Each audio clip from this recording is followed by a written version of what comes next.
Boa noite, meu nome é Ítalo Nascimento. Boa noite, meu nome é Vitor Veras.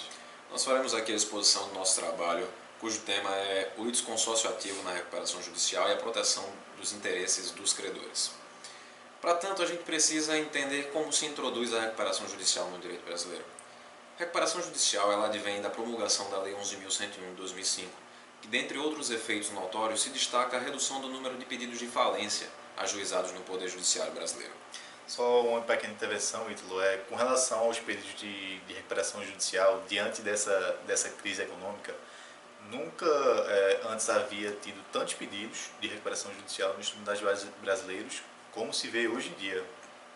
Revistas, por exemplo, que tratam do tema, como a Valor Econômico ou o Exame, recorrentemente vem lançando matérias sobre esse tema da recuperação judicial e o tamanho da sua incidência que ela está tendo nos tribunais pátrios devido a essa crise econômica pela qual nós estamos passando.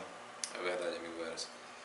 Então, a recuperação judicial ela é baseada no capítulo 11 da Lei Norte-Americana de Falências e ela vem para substituir a antiga concordata prevista na antiga Lei de Falência brasileira. A recuperação judicial ela se mostra mecanismo louvável de preservação da empresa e da atividade empresarial como um todo. Então ela preserva não só postos de trabalho, mas também preserva a arrecadação de impostos e as relações negociais de uma forma geral, no que daremos enfoque aqui à proteção ao interesse dos credores. Esse princípio de preservação da empresa está predisposto no artigo 47 da Lei de Recuperação de Falências, o qual eu farei a leitura agora. Artigo 47. A recuperação judicial tem por objetivo viabilizar a superação da situação de crise econômico-financeira do devedor, a fim de permitir a manutenção da fonte produtora, do emprego dos trabalhadores e do interesse dos credores, promovendo assim a preservação da empresa, sua função social e o estímulo à atividade econômica. Pois bem, por se tratar de uma análise acerca do litisconsórcio ativo e, em se falando de recuperação judicial, o que daremos enfoque aqui aos grupos econômicos, sejam eles de fato ou de direito. E, para que possamos fazer a análise acerca da proteção do interesse dos credores, faremos um recorte jurisprudencial acerca da análise de competência para o processamento e julgamento de recuperações judiciais de grupos econômicos, bem como a análise da necessidade ou não de planos únicos ou individualizados para cada empresa componente do grupo econômico requerente da recuperação judicial.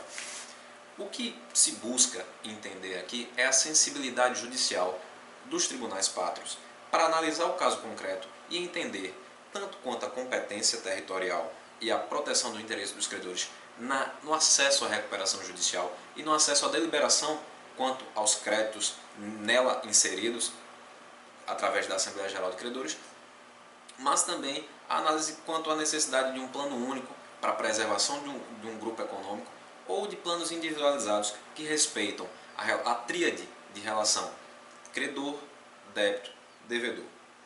Portanto, nós precisamos entender o que é o grupo econômico. O grupo econômico ele consiste numa reunião de empresas, num conjunto de empresas que se afiliam para otimizar as suas atividades. Em se tratando de grupo econômico de direito, a identificação é mais fácil porque existem relações jurídicas de controle entre si. E aí até a própria recuperação judicial é mais compreensível quando requerida conjuntamente, porque de fato há necessidade de uma ação conjunta de preservação de uma eventual empresa em crise. Mesmo que nem todo o grupo econômico esteja em crise, uma empresa inserida num grupo econômico de direito talvez demande uma recuperação judicial conjunta. E aí é compreensível a recuperação judicial requerida conjuntamente. No que serve ao grupo econômico de fato, essa análise ela precisa de um pouco mais de cuidado e atenção do julgador. O grupo econômico de fato, como o próprio nome diz, ele evidencia relações factuais entre as empresas que as identificam como um grupo econômico de fato.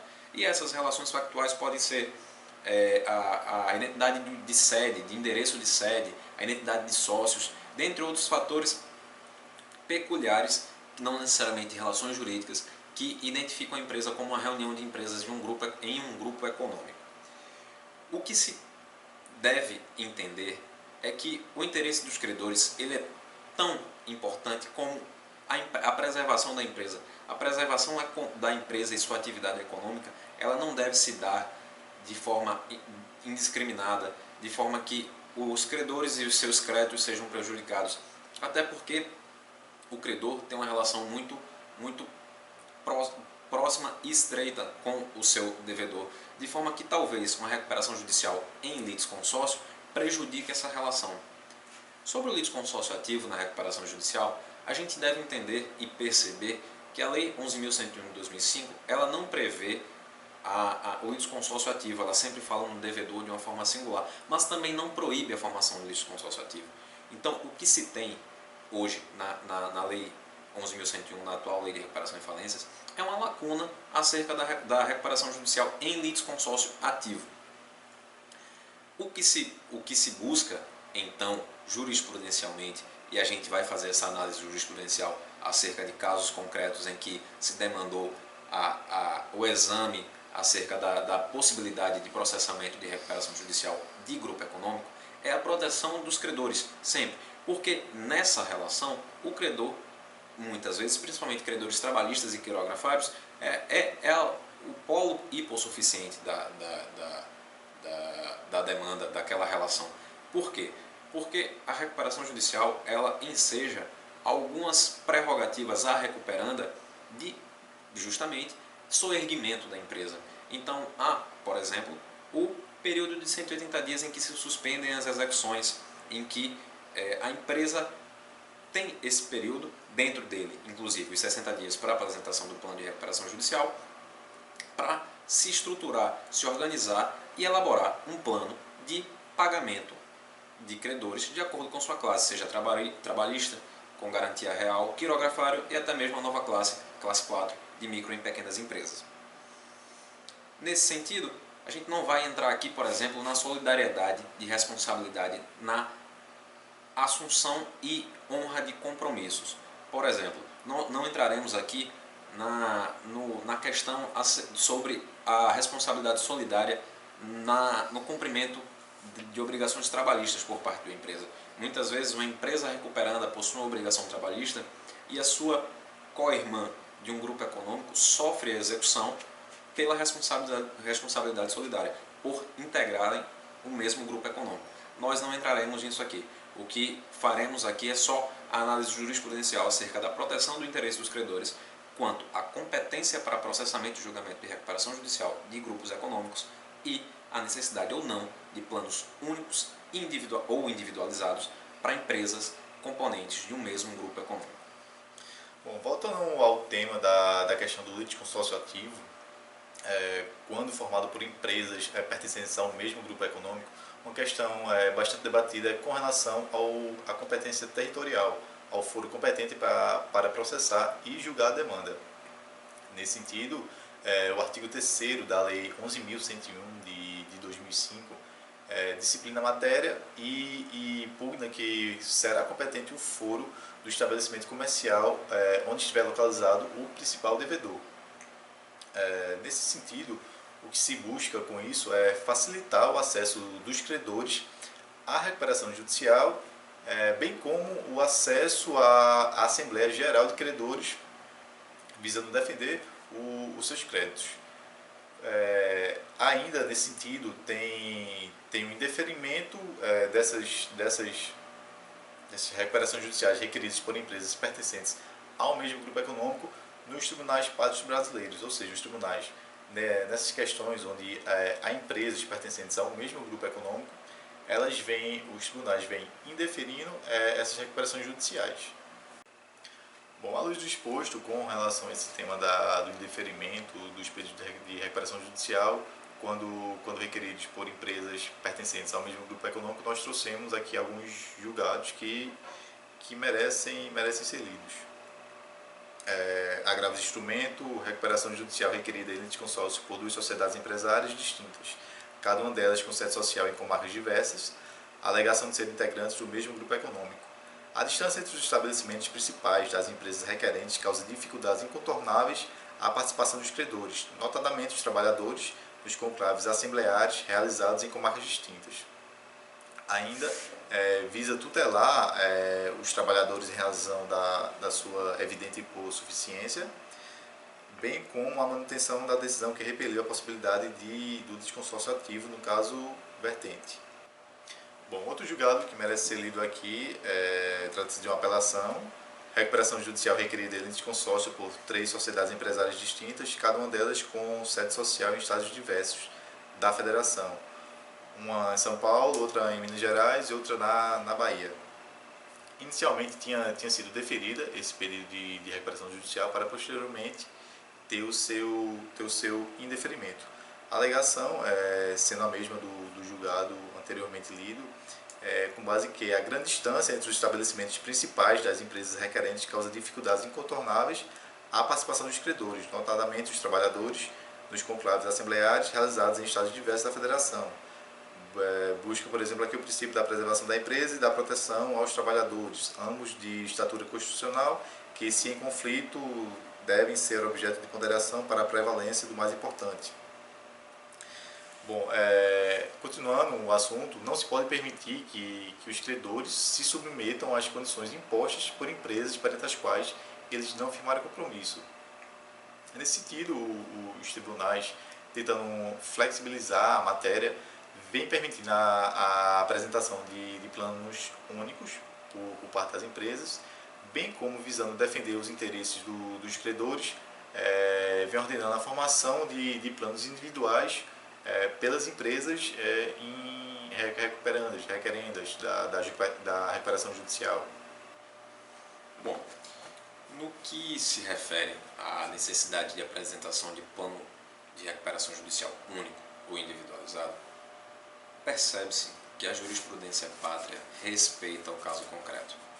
Nesse sentido, vale a leitura de um acórdão de um agravo de instrumento interposto no Tribunal de Justiça do Estado de São Paulo, que assim nos diz. Na referida decisão agravada está esclarecido. Realizada a Assembleia Geral de Credores, o plano de recuperação judicial foi aprovado por unanimidade pelos credores presentes na classe 1 e 2. Em relação aos quirografários, a aprovação foi de 66,8%, se considerando no total de créditos. A referida decisão agravada concedeu recuperação judicial às empresas componentes do mesmo grupo econômico.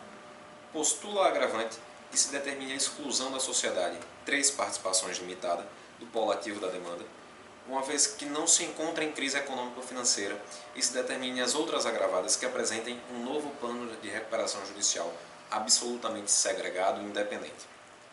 No entanto, como vem sendo visto, é aos credores que incumbe aprovar ou não o plano, como proposto ou com alterações, com exclusão ou inclusão da sociedade componente do mesmo grupo econômico, que esteja em dia com suas obrigações financeiras, pois, se o grupo econômico tem uma unidade de administração e constitui-se numa pequena federação de empresas, as quais se associam em torno da empresa coletiva assim formada, sua recuperação judicial pode estar subordinada à consideração unitária de suas componentes. A validade desta afirmação pode ser apurada se pensar na inclusão das componentes do mesmo grupo econômico no polo passivo da relação processual, se os credores pugnam por sua falência, por exemplo. Por conseguinte, negou-se provimento ao agravo. Outro julgado interessante e trazido à baila é do Tribunal de Justiça do Rio Grande do Sul, também um agravo no instrumento, que assim nos diz: comprovada a existência de formação de grupo econômico, correto o deferimento do processamento do pedido de recuperação judicial, nos termos do artigo 48 da Lei 11.101 de 2005. A intenção jurídica e social da recuperação judicial é exatamente viabilizar que a empresa monte um plano para saldar suas dívidas e prosseguir operando normalmente. A aplicação do princípio da preservação da empresa é o que se retira desse trecho. Nesse sentido, há a necessidade de apresentação de plano individualizado para cada uma das recuperandas, e aqui farei a leitura de um trecho do inteiro teor do julgado. Com efeito, embora seja possível a formação de litisconsórcio ativo em pedido de recuperação judicial, tal, por si só, não afasta a necessidade de apresentação de plano individualizado para cada uma das recuperandas, sobretudo diante da observância ao princípio da pars conditio creditório, a fim de preservar a votação somente pelos credores de cada empresa. Então, como eu já disse anteriormente, a jurisprudência ela vem para respeitar o caso concreto. Então, em situações em que se viu a necessidade de um plano único para preservar justamente o soerguimento da empresa e respeitar o princípio esculpido no artigo 47 da Lei de Recuperação de Falência, aceitou-se um plano único para várias empresas. Nesse último julgado aqui, houve a necessidade de planos individualizados para que se respeitasse, como já disse no começo dessa exposição, a tríade credor, débito, devedor. Então, no que serve à proteção do interesse dos credores, tanto na competência, como já vimos, como na apresentação de planos de recuperação judicial, a jurisprudência pátria e os tribunais pátrios vêm protegendo o interesse dos credores, seja no indeferimento do processamento de recuperações judiciais de empresas integrantes de um mesmo grupo econômico, mas com sede social em comarcas distintas, seja na proteção daqueles, na elaboração do plano de recuperação judicial e na proposição da forma de pagamento, respeitando o interesse do credor, seja na Assembleia, que aprovou o plano único para empresas pertencentes ao mesmo grupo econômico, seja respeitando a tríade anteriormente dita. Agradeço a atenção de todos. Uma boa noite. Boa noite.